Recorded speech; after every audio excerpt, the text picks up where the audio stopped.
10,323 সম্মানিত শিক্ষক শিক্ষিকাদের জন্য আজকে প্রভাতী দৈনিকের দুইটা প্রতিবেদন উঠে এসেছে।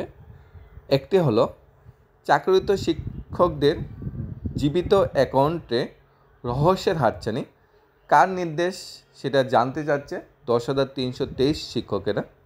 2 নম্বর যে প্রতিবেদনটা উঠে এসেছে, চাকরিচ্যুত যারা আছে, যারা শিক্ষকরা যারা চাকরি চলে গিয়েছে তাদের বেতনের 1,000 কোটি টাকা তছরূপ সিবিআই তদন্তের দাবি। 1,000 কোটি টাকা তছরূপ বলতে শিক্ষকদের নাম ট্রেজারিতে ছিল, তারপর শিক্ষকদের নামে বেতন আনা হয়েছে, সেই বেতনের টাকা অন্য খাতে খরচ করা হয়েছে, মানে শিক্ষকদের প্রাপ্য টাকা, শিক্ষকদের যে স্যালারির টাকা অন্যদিকে ডাইভার্ট করা হয়েছে। এই ধরনের একটা অভিযোগ উঠে এসেছে প্রতিবেদনে। আমরা আগে 1,000 কোটি টাকার যে তছরূপ অভিযোগটা যেটা সিবিআই তদন্তে দাবি করেছে 10,323 সম্মানিত শিক্ষকরা, সেই প্রতিবেদনটা আমরা আগে কি দেখে নিই। 10,323 চাকরিরত শিক্ষকদের বেতন ভাতা বাবদ 1,000 কোটি টাকা অন্য খাতে খরচ করে ফেলেছে সরকার। এমনটাই চাঞ্চল্যকর অভিযোগ করেছেন চাকরিরত শিক্ষকের পক্ষে বিজয় কৃষ্ণ সাহা। তিনি সিবিআই তদন্তে দাবি করেছেন রাজ্য ইতিহাসে এটি বড় ধরনের একটা ঘোটালা বলে তারা সন্দেহ প্রকাশ করেছেন। চাকরিরত শিক্ষকদের বেতন ভাতা প্রদানের জন্য বরাদ্দ অর্থ কোথায় যাচ্ছে, কারা তুলে নিচ্ছে টাকা, কোন খাতে খরচ হচ্ছে, সেই বিষয়ে তদন্ত দাবি করেছেন তিনি। চাকরিচ্যুতদের বেতন ভাতা বাবদ বরাদ্দ অর্থ অন্য খাতে খরচ করার জন্য যারা দায়ী তাদের বিরুদ্ধে তদন্তক্রমে ব্যবস্থা নেওয়ার দাবি করেছেন সম্মানিত চাকরিরত শিক্ষক।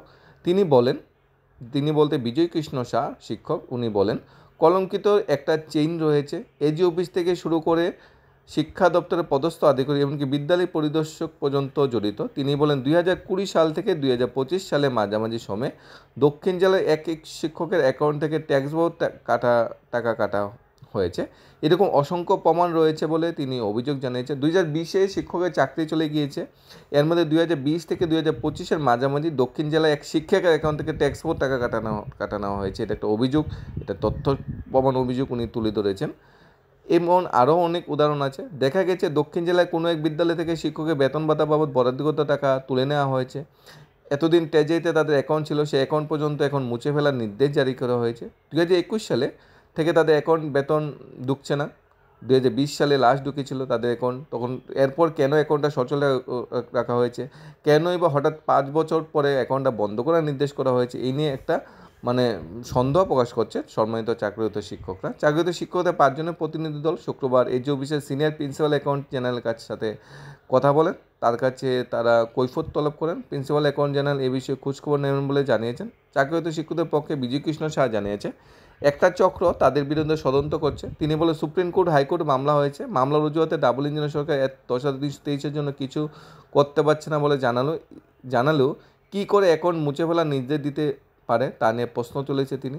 তাদেরকে যখন 2020 সালে ছাঁটাই করা হয়েছে, যখন তারা শিক্ষকের পদ থেকে তাদের ছাঁটাই করা হয়েছে, তাদের ব্যক্তিগতভাবে আজ পর্যন্ত টার্মিনেশন লেটার দেওয়া হয়নি। সরকারের খাতায় এতদিন তাদের নাম ছিল, তাদের স্যালারি অ্যাকাউন্ট জীবিত ছিল, তাদের নামে টাকাও বরাদ্দ হয়েছিল, কিন্তু সেই টাকা অন্য খাতে খরচ করে ফেলেছে রাজ্য সরকার। অর্থাৎ 10,323-এর ট্রেজারিতে নাম ছিল, মানে সেন্ট্রাল থেকে বা স্টেট রেভিনিউ থেকে তাদের জন্য স্যালারি বরাদ্দ করা হতো এবং ওই শিক্ষকদের নামে স্যালারি এনে তা অন্য খাতে ডাইভার্ট করা হতো। এই বিষয়ে তদন্ত বা সিবিআই তদন্ত চেয়েছে সম্মানিত শিক্ষকরা। চাকরিত শিক্ষকদের বক্তব্য তাদের জন্য বেতন ভাতা ঠিকঠাকভাবেই বরাদ্দ করা হচ্ছিল, কিন্তু কোনো একটা চক্র সেই টাকা গিলে খাচ্ছে। অবশ্য 10,323 চাকরিত শিক্ষকদের বিষয়টি এখন রাজ্যের ক্লোজ চ্যাপ্টার বলা হয়েছে, কিন্তু 2018 সালে বিধানসভা নির্বাচনে এই চাকরিত শিক্ষকদের কাঁধে বর দিয়েই ক্ষমতায় এসেছিল বিজেপি। একসময় চাকরিত শিক্ষকদের আন্দোলন মঞ্চে হাজির হয়ে বুটে জিতলে তাদের বিষয়টি সহানুভূতির দৃষ্টিতে দেখা হবে বলে আশ্বাস দেওয়া হয়েছিল, যেরকম ওয়েস্ট বেঙ্গল বা পশ্চিমবঙ্গে বর্তমানে দেওয়া হচ্ছে 26,000 চাকরির জন্য। কিন্তু দেখা যাচ্ছে বিভিন্ন সময় জোর করে তাদের আন্দোলন স্তব্ধ করে দেওয়া হয়েছে, পুলিশ লেলিয়ে দেওয়া হয়েছে, শিক্ষকদের উপর লাঠিচার্জ করা হয়েছে, আন্দোলন মঞ্চে রাত্রে অন্ধকারে ভেঙে দেওয়া হয়েছে। সত্যি খুব অমানবিক আচরণ করা হয়েছে, এমনকি তাদের সংগঠন ভেঙে দুটুকরো পর্যন্ত করা হয়েছে। আজ পর্যন্ত তাদের পুনর্বাসনের বিষয়ে ভাবেনি সরকার। অথচ 2018 সালের আগে এ রাজ্যে এসে সাংবাদিক সম্মেলন করেন আসামের বর্তমান মুখ্যমন্ত্রী প্রতিশ্রুতি দিয়েছিল হিমন্ত বিশ্ব শর্মা যে বিজেপি ক্ষমতা এলে চাকরিরত শিক্ষকের বিষয়টি তিনি ভাববে, কিন্তু দেখা গেছে গত 7 বছর তাদের জন্য বারবার সময় পায়নি ডাবল ইঞ্জিন সরকার। মাননীয় আসামে মুখ্যমন্ত্রী এটাও বলেছিল যদি তাদের মানে যদি পার্মানেন্ট কোনো সলিউশন না করা হয়, তাদের যে কথাটা উনি বলেছে এটা ঘুরিয়ে ফিরিয়ে মানে বারবার পাবলিশ করার জন্য, এবং 2019-এ যাতে তাদের ভোট না দেওয়া হয় লোকসভা নির্বাচনে। কিন্তু 2018 থেকে 2025 7 বছর পেরিয়ে গেল, এখন পর্যন্ত চাকরিরত শিক্ষকের ভাগ্যে কিছুই জুটুনি। মুখ্যমন্ত্রী ডাক্তার মানিক শাহ একসময় চাকরিরত শিক্ষকদের চাকরি প্রদানের বিষয় নিয়ে একটা কমিটি গঠন করেছিল। এই কমিটির শীর্ষে বসানো হয়েছিল প্রধান বিচারপতি এবি পালকে। কমিটির চেয়ারম্যান প্রাক্তন বিচারপতি এবি পাল সহ কমিটির অন্যান্য সদস্যরা তাদের রিপোর্ট চাকরিরত শিক্ষকের বিষয়টি সহানুভূতির দৃষ্টিতে দেখার জন্য প্রস্তাব দিয়েছিলেন, কিন্তু সেই রিপোর্ট বা প্রস্তাব আজ পর্যন্ত জনসমক্ষে প্রকাশ করেনি, কিংবা কমিটির প্রস্তাব মেনে রাজ্য সরকার চাকরিরত শিক্ষকদের জন্য কী ভূমিকা নেবে সেটাও বলা হয়নি। আদৌ কি বুট বাক্স পার হওয়ার জন্য কমিটি গঠন করা হয়েছে? আদৌ কি 10,323 বিষয়ে সরকারের কোনো সদিচ্ছা আছে? সরকারের কোনো কি ইচ্ছা আছে? যতটুকু গত 7 বছরে পরিলক্ষিত হচ্ছে, বর্তমান রাজ্য সরকারের 10,323 নিয়ে ভাবনার আর সময় নেই, তাদের বিষয়ে কথা বলার আর সময় নেই। যা হওয়ার হয়ে গেছে। বর্তমান সময়ে সরকার সামনের দিকে এগিয়ে গেছে আর নিজের প্রতিশ্রুতিও বলে গিয়েছে। শুক্রবার এই অফিসে স্মারকলিপি প্রদান করেন বিজয় কৃষ্ণ সাহা ছাড়াও ছিলেন কমল দেব, মিহির দাস, বিশ্বজিৎ প্রমুখ যারা ছিল, তারা স্মারকলিপি প্রদান করেন 10,323-এর সম্মানিত যে শিক্ষকরা আছে।